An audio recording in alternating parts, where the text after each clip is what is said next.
이러므로 내가 하늘과 땅에 있는 각 족속에게 이름을 주신 아버지 앞에 무릎을 꿇고 비노니 그의 영광의 풍성함을 따라 그의 성령으로 말미암아 너희 속 사람을 능력으로 강건하게 하시오며 믿음으로 말미암아 그리스도께서 너희 마음에 계시게 하시옵고 너희가 사랑 가운데서 뿌리가 박히고 터가 굳어져서 능히 모든 성도와 함께 지식에 넘치는 그리스도의 사랑을 알고 그 너비와 길이와 높이와 깊이가 어떠함을 깨달아 하나님의 모든 충만하신 것으로 너희에게 충만하게 하시기를 구하노라. 우리 가운데서 역사하시는 능력대로 우리가 구하거나 생각하는 모든 것에 더 넘치도록 능히 하실 이에게 교회 안에서와 그리스도 예수 안에서 영광이 대대로 영원 무궁하기를 원하노라. 아멘. 사랑하는 성도 여러분, 오늘 설교를 시작하기 전에 제가 한 가지 질문을 드리고 싶습니다. 우리가 영적 지식을 탐구하고 계속해서 복음에 대해 배워야 하는 궁극적인 목적이 무엇입니까? 영적 지식은 찬양을 위해서라고 말씀드렸습니다. 하지만 영적 지식을 알아야 하는 목적, 찬양을 해야 하는 목적, 아니 우리가 성도로 살아가는 삶의 가장 궁극적인 목적은 무엇입니까? 바울은 그 궁극적인 목적을 오늘 본문에서 이야기하고 있습니다. 오늘 본문은 너무나도 아름다운 간구이자 기도문입니다. 하지만 오늘 이 기도의 의미를 정확히 알기 위해서는 지금까지의 맥락과 에베소서의 전체 구조를 그릴 수 있어야 합니다. 에베소서 1장부터 3장까지는 하나님께서 그리스도 안에서 이루신 구원의 은혜와 그 영적인 의미를 설명하는 부분입니다. 그리고 4장부터 6장까지는 그러한 은혜를 받은 사람들이 어떻게 살아야 하는지, 곧 구원받은 자의 삶을 말하고 있습니다. 다시 말해 에베소서는 복음과 삶, 은혜와 순종, 지식과 실천, 구원과 삶의 변화라는 두 축으로 이루어져 있습니다. 그러니까 에베소서 1장부터 3장까지 설명해온 영적 지식의 모든 내용이 오늘 이 본문에서 마무리된다고 보시면 되는 것이죠. 그리고 지식과 실천이라는 구조 때문에 이렇게 생각하기 쉽습니다. 복음을 들은 이유는 삶으로 살아내기 위해서이구나. 은혜는 순종을 위해서이구나. 영적 지식을 바탕으로 우리는 실제로 실천하고 삶을 변화시켜야 하겠구나. 그 생각은 틀리지 않습니다. 하지만 완전히 옳다고도 할 수 없지요. 왜냐하면 정확히 이야기하면 에베소서는 복음과 삶, 은혜와 순종, 지식과 실천이라는 두 축으로만 이루어진 것이 아니기 때문입니다. 그 사이에 바로 오늘 본문이 있기 때문입니다. 그러니 오늘 본문이 너무나도 중요한 것이죠. 그래서 바울은 오늘 본문을 시작하며 무릎을 꿇습니다. 무릎 꿇고 기도하였습니다. 에베소서 3장 14절에서 15절 말씀입니다. 이러함으로 나는 하늘과 땅에 있는 모든 족속들에게 이름을 주신 아버지께 무릎을 꿇고 기도합니다.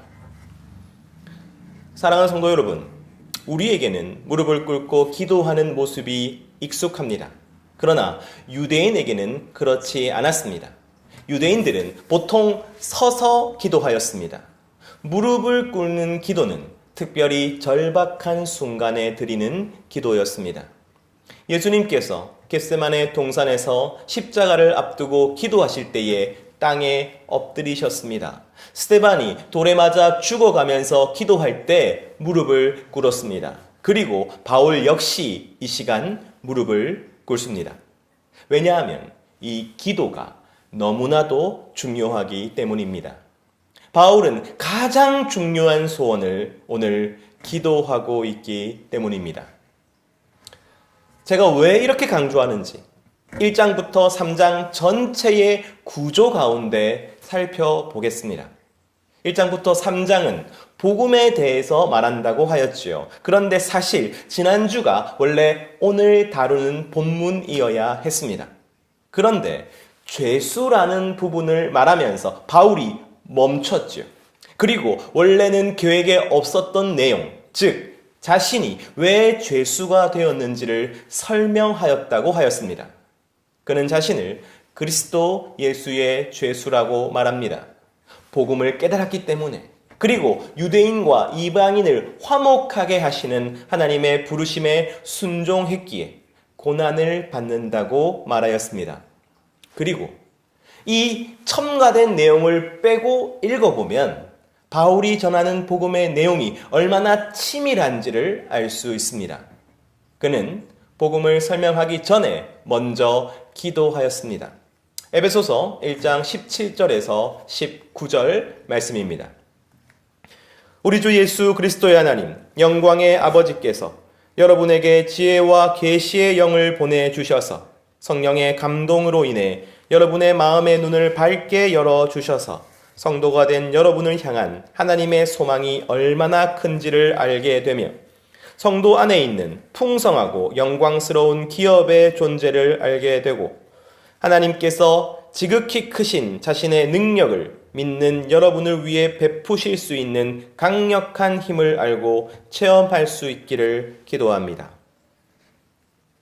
바울은 복음을 설명하기 전에 먼저 깨닫게 해달라고 기도합니다. 왜냐하면 복음은 단순한 정보가 아니기 때문입니다. 복음은 인간의 지혜로 이해되는 지식이 아니기 때문입니다. 복음은 성령께서 열어주셔야 깨닫게 되는 진리입니다. 말하는 사람의 능력 때문도 아니고 듣는 사람의 지성 때문도 아닙니다.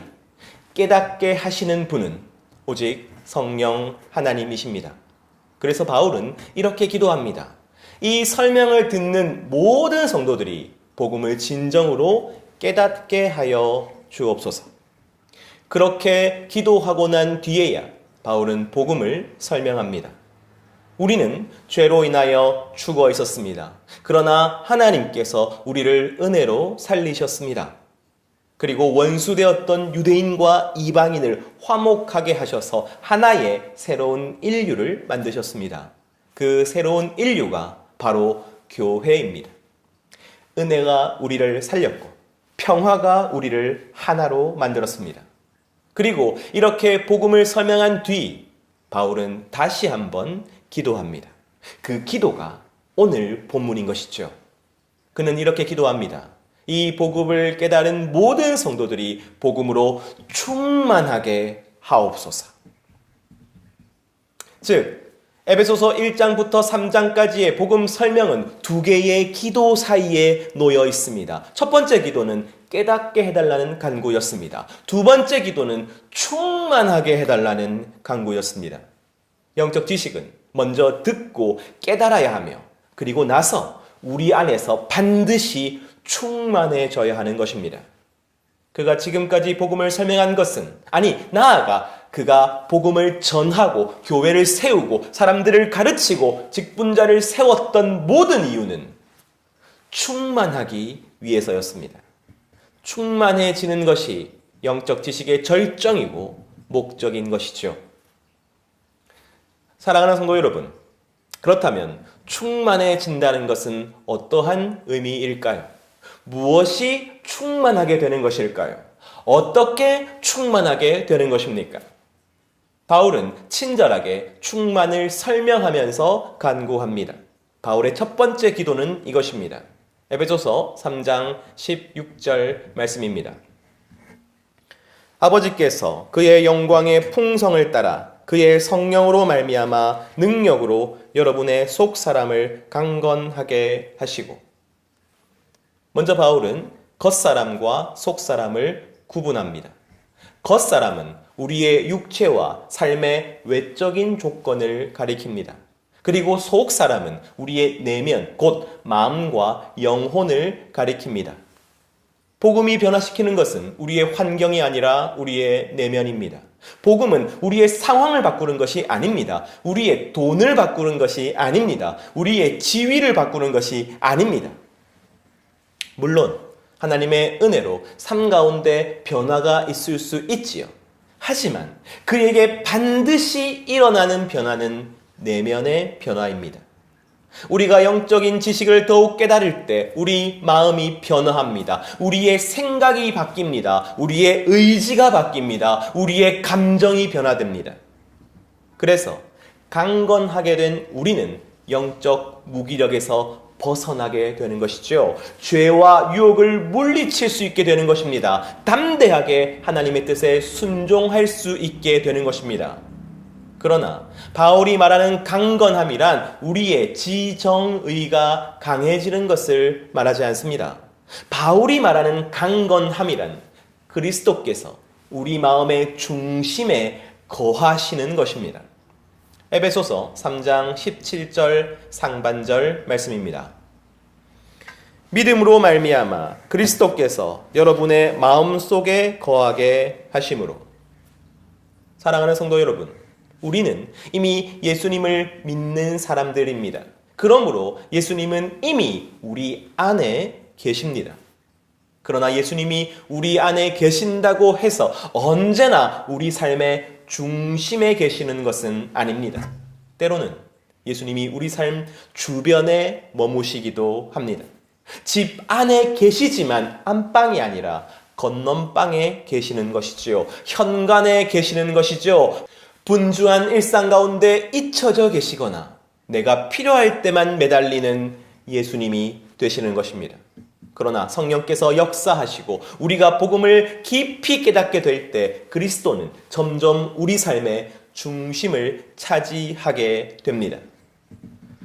그리하여 마침내 우리 마음의 중심에서 그리스도께서 나를 다스리시게 되는 것입니다. 우리의 생각과 선택과 삶 전체가 그리스도의 통치 아래에 들어가게 되는 것입니다. 바로 그것이 속사람이 강건해지는 것입니다. 그리고 바울은 그 과정, 즉 조금씩 우리가 그리스도를 중심에 모시는 과정, 속사람이 강건해지는 과정을 너무나도 아름답게 묘사합니다. 에베소서 3장 17절 하반절입니다. 여러분이 사랑 안에 뿌리를 내리고 견고해지기를 간구하며. 여기에는 두 개의 비유가 있습니다. 하나는 식물의 비유입니다. 뿌리를 내리는 것입니다. 다른 하나는 건축의 비유입니다. 기초가 견고해지는 것입니다. 하지만 중요한 것은 사랑입니다. 그리스도께서 우리 삶의 중심에 거하시면 우리 삶은 사랑 안에 뿌리를 내리게 됩니다. 우리는 하나님의 사랑을 점점 더 신뢰하게 됩니다. 그 사랑을 더욱더 기뻐하게 됩니다. 그래서 그 사랑을 더욱더 찬양하게 됩니다. 사랑 안에서 우리의 삶은 점점 더 견고해집니다. 우리 삶이 하나님의 사랑 위에 놓여 있음을 알기에 환난이 와도 무너지지 않습니다. 더 이상 의심하지도 걱정하지도 두려워하지도 않습니다. 즉 뿌리 내리고 견고해진다는 것은 내 중심에 계시는 예수님과 사랑의 관계가 깊어지는 것입니다. 바로 그것이 충만의 첫 번째 단계입니다. 그리고 이어서 바울은 두 번째 기도를 합니다. 에베소서 3장 18절에서 19절 말씀입니다. 여러분이 그리스도의 사랑의 그 너비와 길이와 높이와 깊이가 어떠한지를 깨닫고 모든 성도와 함께 사람의 지식을 초월하는 그리스도의 사랑을 나누고 누림으로 사랑을 실천함으로 알기를 간구하며. 사랑하는 성도 여러분, 바울은 그리스도의 사랑이 사람의 지식을 초월한다고 선언합니다. 바울이 에베소서에서, 아니 모든 바울 서신에서 복음을 설명했지만 예수님의 사랑을 전부 설명할 수 없었습니다. 기독교 역사가 2000년이 넘었지만 아직도 예수님의 사랑은 다 해석되지 않았습니다. 사람은 그 사랑을 모두 헤아릴 수 없고 이해할 수 없고 측량할 수 없습니다. 그 사랑은 모든 민족을 품을 만큼 넓습니다. 영원토록 변하지 않을 만큼 깁니다. 가장 깊이 타락한 죄인에게까지 내려간 만큼 깊습니다. 우리를 하나님 나라의 영광으로 끌어올릴 만큼 높습니다. 하지만 바울은 우리가 그 사랑을 마침내 알게 될 것이라고 말합니다. 왜냐하면 그 사랑의 예수님께서 지금 우리 안에 계시기 때문입니다. 영적 지식으로 속사람이 강건하여져서 우리 중심에 계시기 때문입니다. 우리는 그 사랑을 받았고 그 사랑을 나누고 있으며 그 사랑을 실천하고 있기 때문입니다. 그래서 지식으로는 도저히 다 알 수 없는 그 사랑을 경험하고 깨닫게 됩니다. 바로 그것이 바울의 소원이었습니다. 사랑하는 성도 여러분, 영적 지식으로 시작된 것은 지식의 길이 아니라 사랑의 길입니다. 이것이 우리가 찬양하는 이유이며 영적 지식을 더욱 추구해야 하는 이유인 것입니다. 우리 예수님을 더욱 사랑하기 위해서입니다. 이 사실이 또한 우리에게 위로가 되는 것이죠. 우리는 예수님의 사랑 안에 있기 때문입니다. 우리는 어디로 간다 해도 그 사랑의 경계에 닿지 않습니다. 아무리 높이 올라가도 그 사랑보다 높이 올라갈 수 없습니다. 아무리 깊이 떨어진다 해도 그 사랑보다 더 깊이 떨어질 수 없습니다. 그리스도의 사랑은 우리가 측량하는 대상이 아니라 우리가 살아가는 세계입니다. 그리고 우리는 마침내 경험하고 또 경험하여서 그 사랑을 충만히 알게 될 것입니다. 그 영광의 시작이 바로 설교 한 편이요, 성경 한 장이요, 묵상과 나눔의 시간인 것입니다. 그러나 그 영광은 여기에서 그치지 않습니다. 에베소서 3장 19절 하반절 말씀입니다. 여러분이 하나님의 모든 충만의 정도까지 충만하게 되기를 간구합니다. 바울은 놀랍게도 이 사랑의 길이 하나님의 모든 충만에 이르는 길이라고 말합니다. 하나님의 충만이라니요. 하나님의 생명, 하나님의 임재, 하나님의 사랑, 하나님의 거룩함에까지 이르는 길이라니요.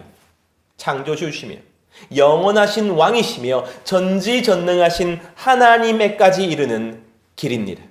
우리가 감히 상상할 수도 없는 영광을 주님은 우리에게 약속하시는 것입니다. 삼위 하나님께 사랑받고 그렇게 삼위 하나님을 사랑하는 성도, 사랑의 지경이 한없이 넓어지고 넓어져서 삼위 하나님을 닮아가는 성도, 그리하여 하나님처럼 거룩하고 하나님처럼 생명이 넘치며 하나님처럼 자비로운 성도, 바로 그 궁극적인 비전이 바울의 간절한 소원인 것입니다. 우리는 다른 것으로 하나님의 충만함에 이르지 않습니다. 오직 사랑의 충만함이야말로 하나님의 충만함에 이르는 길입니다.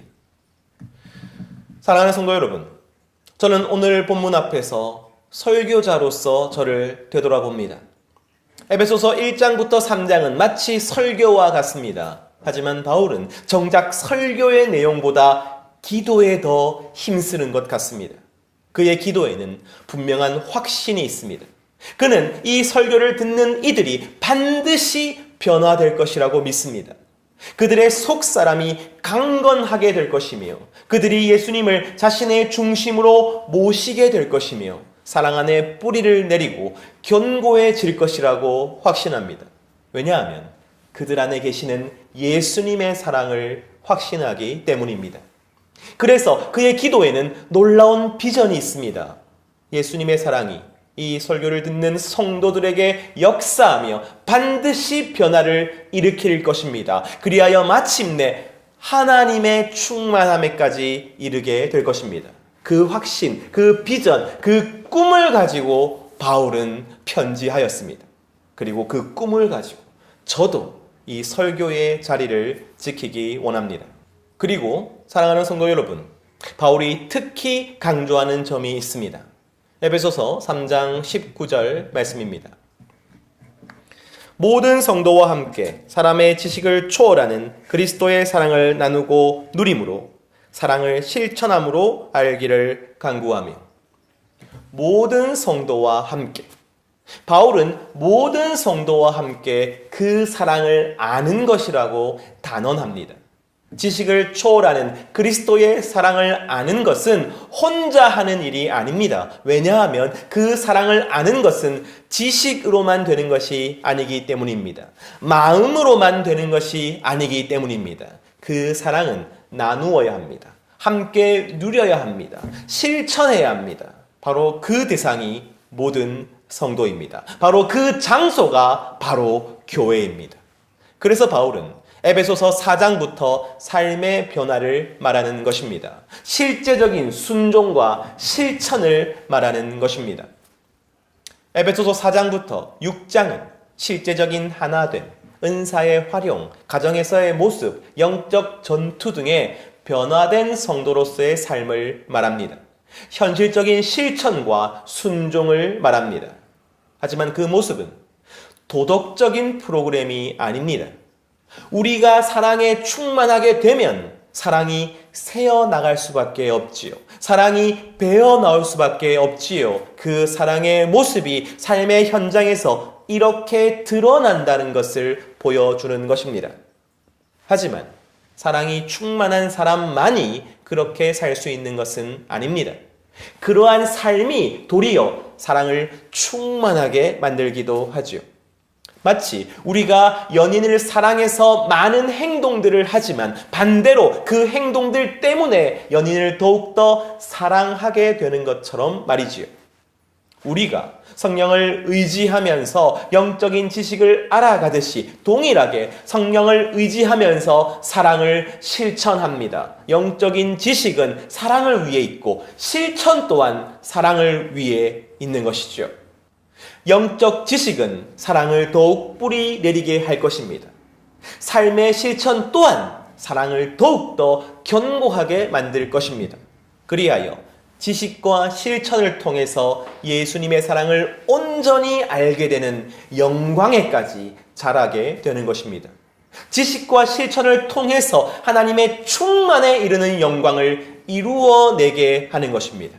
그러므로 오늘 바울의 기도야말로 성도의 최종적인 목적이요 교회의 최종적인 영광입니다. 에베소서 3장 20절에서 21절 말씀입니다. 우리 가운데서 역사하는 능력대로 우리가 온갖 구하는 것이나 생각하는 것보다 훨씬 더 넘치도록 능히 하실 이에게 교회 안에서와 그리스도 예수 안에서 영광이 대대로 영원 무궁하기를 원합니다. 아멘. 우리 안에 계시는 성령께서 진짜 원하시는 것이 바로 이것입니다. 우리 안에 계신 성령님은 우리로 하여금 말씀을 깨닫게 하십니다. 똑같은 말씀이지만 새롭게 깨닫게 하시고 더 깊게 감동하게 하시고 내가 얼마나 큰 은혜를 입었는지를 찬양하게 하십니다. 그리고 성령은 우리로 하여금 사랑하게 하십니다. 내게 허락하신 모든 것이 하나님께서 사랑을 위해 주신 것이라는 사실을 알게 하십니다. 그리하여 내 손을 내밀고 나의 시간과 돈과 삶을 사용하여서 사랑하는 데 힘쓰게 하십니다. 주님께서 내게 붙여주신 사람들, 주님께서 한 몸으로 만드신 교회를 사랑하고 사랑하게 만드십니다. 그리고 마침내 그 깨닫게 하시는 능력이 우리가 구하거나 생각하는 이상으로 더욱더 넘치게 하실 것입니다. 그 사랑하게 하시는 능력이 우리가 구하거나 생각하는 이상으로 더욱더 넘치게 하실 것입니다. 그리하여 마침내 우리가 교회 안에서 그리스도 예수 안에서 사랑이 충만해지고 충만하여질 것입니다. 그 영광이 충만해지고 충만하여질 것입니다. 바로 그것이 우리의 비전입니다. 그것이 우리의 목표입니다. 주님, 우리가 복음을 더 깊게 알게 하여 주옵소서. 그리고 그리스도의 사랑이 우리 안에서 충만하여지기를 원하나이다. 그리하여 우리의 삶이 그 사랑을 드러내는 삶이 되게 하옵소서. 우리의 교회가 그리스도의 사랑으로 충만한 교회가 되게 하옵소서. 그리하여 이 교회 안에서 그리고 그리스도 예수 안에서 하나님의 영광이 대대로 영원무궁하게 드러나게 하옵소서. 우리 모두가 그리스도의 사랑을 이해하는 사람을 넘어서 그 사랑으로 충만하여지는 사람이 되기를 원합니다. 그리고 하나님께서 반드시 우리를 그렇게 인도해 주시리라고 믿습니다. 이 사랑으로 충만해지는 여정을 기쁨으로 함께하는 모든 성도님들이 되시기를 간절히 소원합니다.